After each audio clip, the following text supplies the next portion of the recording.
Living your authentic truth is something our next guest embodies. Grace Gaustad is here to talk about how to build positive mental awareness for your self-esteem, acceptance, and self-expression, all of which shows up in their music. And Grace is talking to us about how they're advocating for the Equality Act. This is Advocate Now.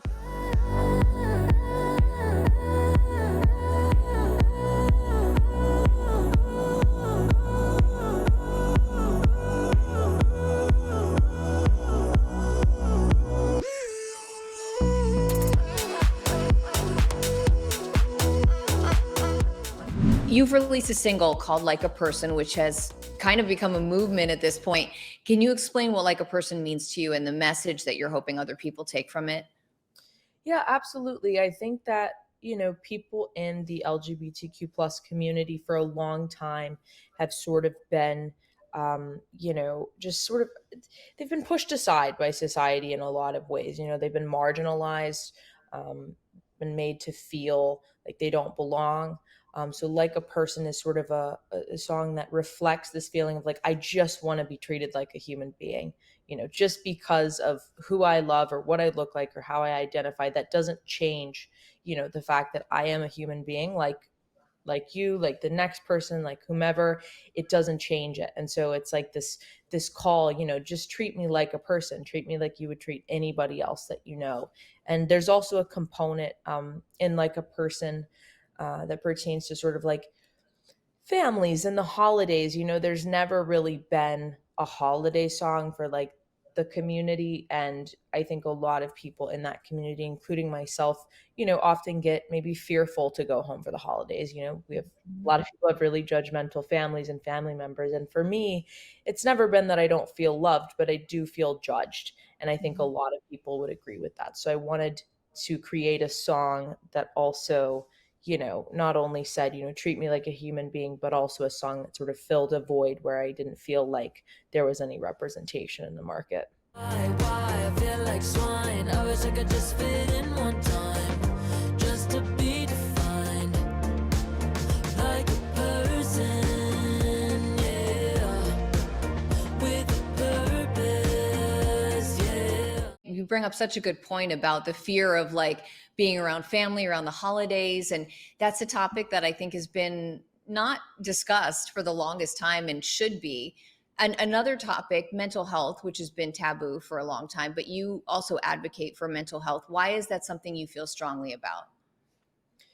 Mental health, I always use this analogy about, if you had like a broken arm or a broken leg, you have to go get it fixed. You probably have to get it cast. You may even need a surgery. And people can see that. They can see that you need to heal.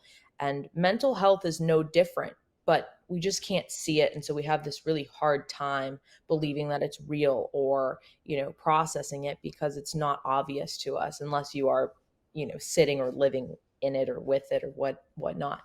And so I think that I have really tried to be an advocate for the fact that mental health is no different than physical. Sometimes we get hurt, sometimes we have to recover. Some people require more to sort of keep themselves afloat than others. And I want to erase the stigma that somehow, mental health makes you less than, or mental health makes you not as good as other people. It's really just, something that I think almost everybody struggles with, and it's no different than just a physical injury. You have to be able to heal and take care of it and take whatever steps you may need to take in order to sort of heal that space in yourself. Yeah, absolutely. How do you think we can all become more conscious of caring for ourselves and our mental health and also for others as well? I really think it starts with you. So I think even if you're not a person who maybe feels like you struggle, I could almost guarantee that there probably are days where maybe you don't feel as good as other days and things like that. And so I think just each one of us has to find sort of compassion and empathy in our own hearts for not only ourselves, but for other people. It's a tough world out there. We've had a very difficult past few years with the pandemic. So many people have struggled so much more than usual. And I think that like mental health is sort of at an all-time high right now. There's just a ton of people who are really, really struggling. And so it takes us as a society and takes us as human beings, sort of opening our arms and, embracing those who are struggling and helping them to get better, because ultimately it's like, you know, we just have to heal like one person at a time to get better as a society. And I'm a big believer that, the one is in the whole and the whole is in the one. I think it's just, every little person, it gets better every day the more sort of love and compassion you can show.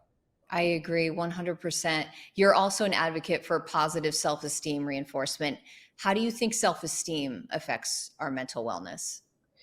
I think self-esteem is one of the uh, maybe one of the biggest things that can affect mental health, especially in, really young people, teenagers. I know for me that self-esteem was a real problem in like high school. I was getting, bullied a lot, and that was really, really affecting my self-esteem. And then, sort of in turn, it was affecting my mental health really badly as well. I think that one thing that I learned about self esteem super young is that it needs to come from a place, um, other than just, maybe what you look like, So for me, it comes from my music, because I think that we live in a society where like we get caught up in thinking that all of our value is in, what you see, or it's in what we look like, or what we wear, what we own. And the reality is our value should be in, what we create, what we offer to the world, how we treat people. And so I think it's just about kind of resetting those values, and doing, some reflection and saying, where am I really at? Because the second I change my mindset from like, okay, you know, all these people at school, they can say really terrible things, but my self-esteem lives here. It lives in my art and it lives in my creation. I had a drastically better time, just sort of living in my own brain. That was a real just turning point for me. And I'd suggest the same thing to anyone else.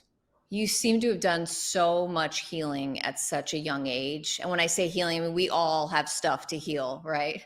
Uh, what advice would you give to others in terms of building positive self esteem, acceptance, self expression? I think it's different for everybody. I don't think there's necessarily like one sort of template that you can follow to sort of better your self esteem or self worth or anything like that. But I do think that, and although it all sounds very cheesy, and I know because I was, like 15 or 16 once, and, an angry teen who didn't want to listen to their parents, but like, my mom used to tell me small things. She'd say, go outside, look at nature, take a Yeah. walk. What do you see? Think about it. Get off your phone. And I was like, you don't know anything. That's not going to help me, whatever. And it does. It actually does. You get to that place in life where you're a little older and you're like, wow, there's so much out here in the world that I have to see. We lose so much of ourselves in technology and in our day to day life. And just we move so quickly and so fast that we never take any time to sort of appreciate the very small things. You're obviously using your voice to shine a light on the Equality Act. And for those who don't know, it's an expansion of the Civil Rights Act with the inclusion of the LGBTQ plus community. How have you committed yourself to spreading this message? So I started this sort of campaign, if you will, by writing down how many days it's been since this act was first introduced, and then how many days we're at since it hasn't been passed yet. And what it is, for people who don't know, is it quite literally would just give people of the LGBTQ plus community the same rights as anybody else in this country. And I think that that's such a wild thing to think that because of who someone loves, or how they look or how they identify, that they can be sort of marginalized, and discriminated against in so many different ways that people maybe wouldn't even imagine. And so for me, I think it's kind of a crazy number when you see, and I don't know the exact count to date today, but it's like 17,700 and something days since this was introduced and not passed. This started in, I think it was June 27th, 1974. And it's like we've been fighting that long just for equal rights. And so I think when you really see that number, you're like, oh, wow, that's a big number of days that it's gone, without this community sort of having those same rights as everybody else. So I would encourage anyone, any follower, any fan, anyone who just cares about equality in general, write the number on a window, on a piece of paper, maybe just anywhere you can find it, and you just hashtag we count. And that's sort of the effort to, hopefully get some traction and some attention, and maybe get this thing further along than it is right now. That is the goal. Grace, you are doing such incredible work in both music and activism. Thank you so much for being here and for being you. I'm Sonia Baghdadi. Thanks for watching and advocating. For more stories and content like this, visit advocate.com and advocatechannel.com.